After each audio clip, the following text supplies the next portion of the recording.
Hello friends, welcome back to my channel. तो आज के इस वीडियो में मैं आपको एक्सप्लेन करने वाली हूँ 2021 में आई मूवी त्रिभंगा। तो चलिए विदाउट वेस्टिंग टाइम मूवी का एक्सप्लेनेशन स्टार्ट करते हैं। मूवी स्टार्ट होती है अनुराधा नाम की एक लेडी से, जिसका थोड़ी देर बाद एक डांस परफॉर्मेंस था, इसलिए वो रेडी हो रही थी और वहाँ पर उसकी बेटी माशा और उसका बॉयफ्रेंड राघव भी था। तभी हम देखते हैं अनुराधा की माँ नयनतारा को। नयन अनु के लिए एक लेटर लिख रही थी, लेकिन उनके हाथ काफी पेन कर रहे थे, जिसकी वजह से वो लिख नहीं पाती। तभी वहाँ पर मिलन आता है, जो नयनतारा का स्टूडेंट था। अब नयनतारा की बात करें तो वो एक फेमस राइटर थी और मिलन उनके ऊपर ऑटोबायोग्राफी लिख रहा था। मिलन उनसे कुछ क्वेश्चंस पूछता है और नयनतारा उसके आंसर्स देने लगती है।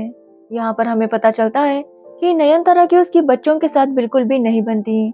उसकी एक बेटी है अनु और बेटा है रोबिंद्रो। नयन जब ये सब बता रही थी तभी उनकी तबीयत खराब हो जाती है और मिलन उन्हें लेकर हॉस्पिटल आता है। ये बात अनु को भी पता चलती है और अनु भी अपना परफॉर्मेंस छोड़कर हॉस्पिटल आ जाती है। लेकिन वहाँ पर मिलन और मीडिया को देखकर अनु काफी गुस्सा हो जाती है। यहाँ पर हमें पता चलता है कि अनु एक बॉलीवुड एक्ट्रेस है और उसकी बेटी माशा एक ट्रेडिशनल फैमिली में शादी कर चुकी है। हॉस्पिटल में आने पर डॉक्टर बताते हैं कि नयनतारा अभी कोमा में है और वो कब कोमा से बाहर आएगी ये बता नहीं सकते। तभी वहाँ पर रोबिंद्रो भी आता है और अनु उसे देखकर काफी ज्यादा खुश थी।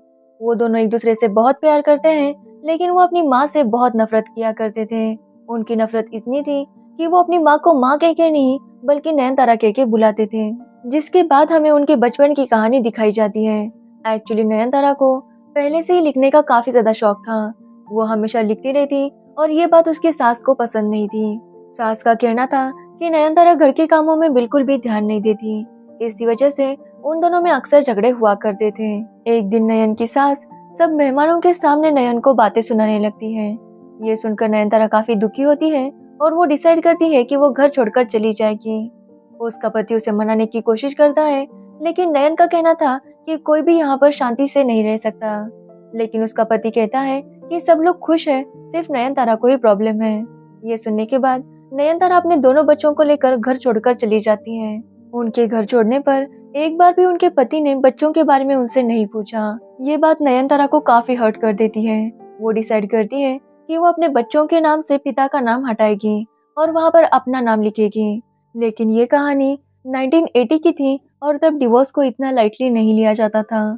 नयनतारा को अपने बच्चों के नाम बदलने के लिए 10 साल तक कोर्ट में केस लड़ना पड़ा, जिसके बाद उसके बच्चों का नाम चेंज हुआ। नयनतारा को लग रहा था कि उसने ये बहुत अच्छा काम किया है, लेकिन उसके बच्चे इस बात से खुश नहीं थे, क्योंकि स्कूल में सभी लोगों ने इस बात पर चिढ़ाया करते थे। वो डिसाइड करते हैं कि वो अपनी माँ से बात नहीं करेंगे। जिसके बाद नयनतारा को विक्रम नाम के एक फोटोग्राफर से प्यार हो गया था। जिसके बाद विक्रम उन सबके साथ ही रहने लगा। लेकिन विक्रम बिल्कुल भी अच्छा इंसान नहीं था, क्योंकि वो अनु को सेक्सुअली मोलेस्ट किया करता था। इसलिए अनु डिसाइड करती है कि वो रोबिंद्रो को लेकर अपने पापा के पास रहने जाएगी। वो लोग अपने पापा को कॉल करते हैं, लेकिन उनके पापा कहते हैं कि वो यहाँ नहीं आ सकते। ये सुनकर दोनों ही बच्चे हर्ट हो जाते हैं और डिसाइड करते हैं कि वो फिर कभी अपने पापा से बात नहीं करेंगे। तो वही नयनतारा को विक्रम अनु के साथ क्या करता है ये पता ही नहीं था। लेकिन अनु और रोबिंद्रो दोनों ही अब नयनतारा से नफरत करने लगे थे। ऐसे ही कुछ टाइम गुजर जाता है और अब अनु बड़ी हो गई थी। उसने एक फिल्म में काम भी किया था, जिसके बाद उसे एक रशियन लड़के से प्यार हो गया। वो दोनों लिव इन में रहना चाहते थे और नयनतारा ने उनके लिए एक फ्लैट रेंट पर लिया था।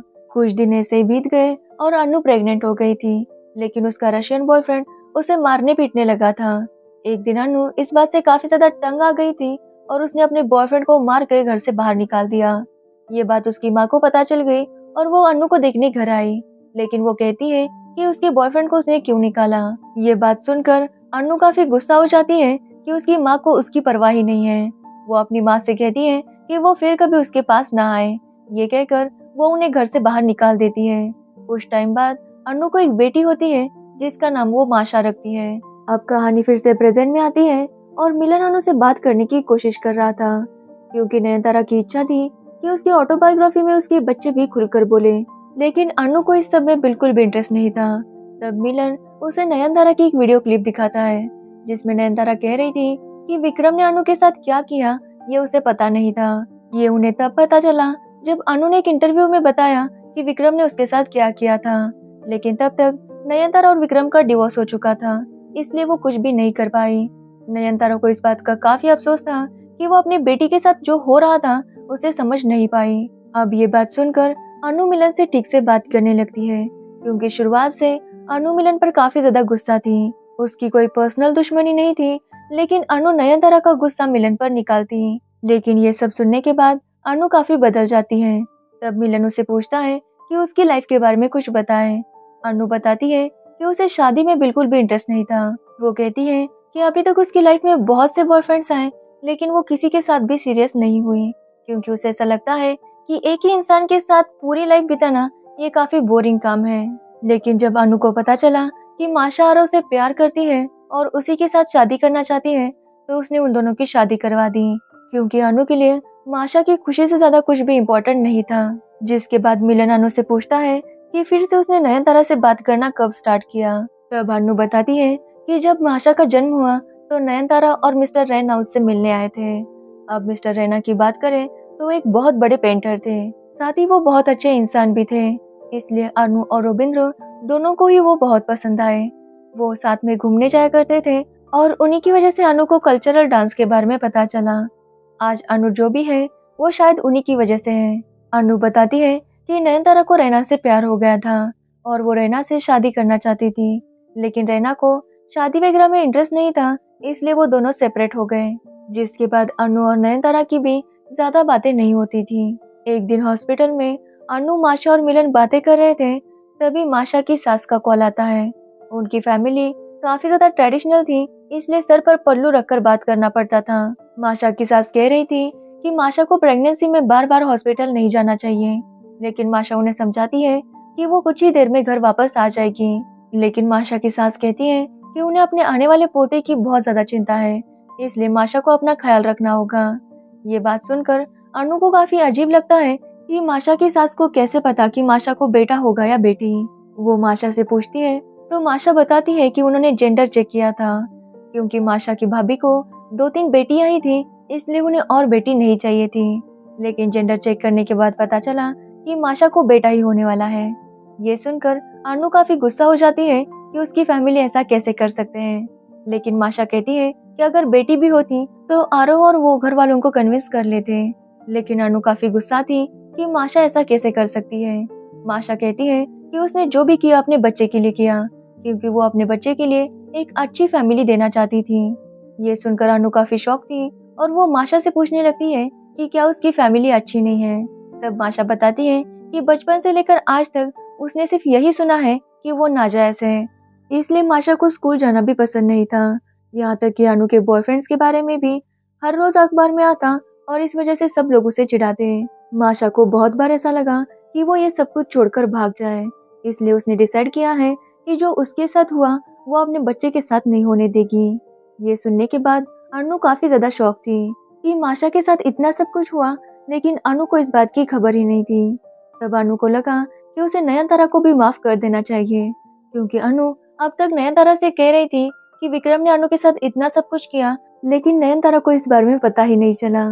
ठीक वैसे ही अनु को भी अपनी बेटी के बारे में पता ही नहीं चला। जिसके बाद अनु अपनी बेटी को सॉरी कहती है और अपनी माँ को भी माफ कर देती है।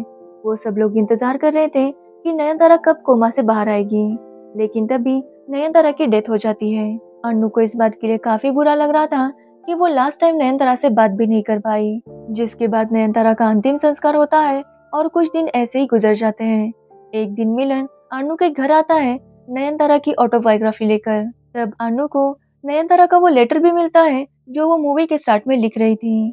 वो अनु और रविंद्र से कहती है कि उसने जो भी गलतियां की हैं उसके लिए वो माफ कर दे। अगर उसके हाथ में होता तो वो वापस सब कुछ स्टार्ट करती और इस बार सब कुछ सही से करती। वो कहती है कि जो हुआ है उसे बदला नहीं जा सकता, लेकिन कम से कम वो अपने बच्चों से माफी मांग सकती है। वो उन दोनों से कहती है कि उसने जिंदगी में सबसे ज्यादा प्यार उन दोनों से ही किया था। अनु ये लेटर पढ़कर काफी ज्यादा इमोशनल हो जाती है और यहीं पर ये मूवी एंड हो जाती है। अगर आपको इस मूवी को देखना है तो ये Amazon प्राइम पर अवेलेबल है। तो ये थी त्रिभंगा मूवी की स्टोरी। इसमें हमें 3 जनरेशन की 3 औरतों की कहानी बताई गई है। तो अगर आपको इस मूवी की स्टोरी और मेरा एक्सप्लेनेशन पसंद आया हो तो वीडियो को लाइक, कमेंट, शेयर जरूर करना और मेरे चैनल को सब्सक्राइब करना बिल्कुल मत भूलना। Thanks for watching the video.